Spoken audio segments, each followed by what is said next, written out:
Now to the race for the White House. Vice President Kamala Harris and Donald Trump on the campaign trail this weekend. With just 3 days until their first presidential debate, the two preparing in very different ways. Trump holding a rally for his supporters in Wisconsin, while Harris visited a small business in Pittsburgh before getting together with her closest advisors. ABC's Derricke Dennis has more.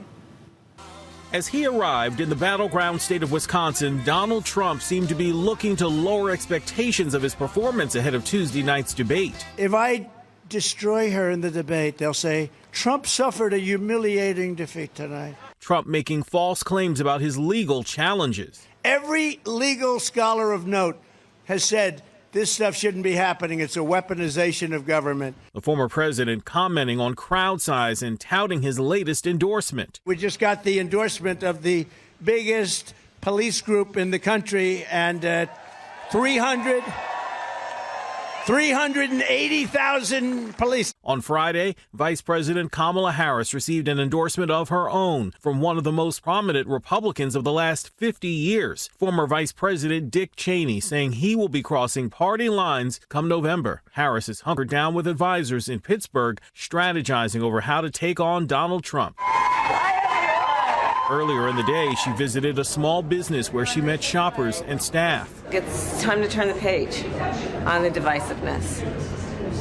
It's time to bring our country together, chart a new way forward. She was asked if she's ready to take on Trump. Yes, I am. Yes. Meanwhile, her running mate, Governor Tim Walz, is in Washington speaking to the Human Rights Campaign's annual national dinner. And what I have to say, of all the things that the other side has messed up, the other things that they've done, the thing that I'll not forgive them for is the thing that Vice President Harris is fixing most. She's bringing joy back to our politics. During Tuesday's debate, microphones will only be live for the candidate whose turn it is to speak.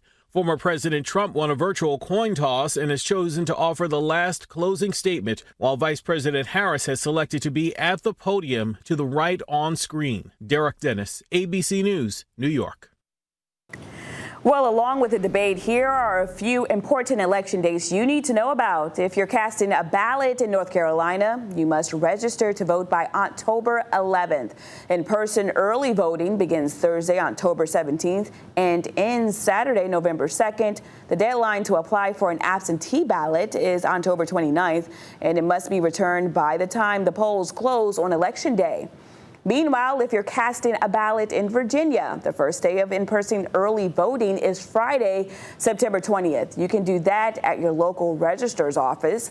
The last day you can register to vote is October 15th. The deadline to apply for a mail-in ballot is October 25th. And the last day you can vote early is Saturday, November 2nd. Election Day in both Virginia and North Carolina is Tuesday, November 5th.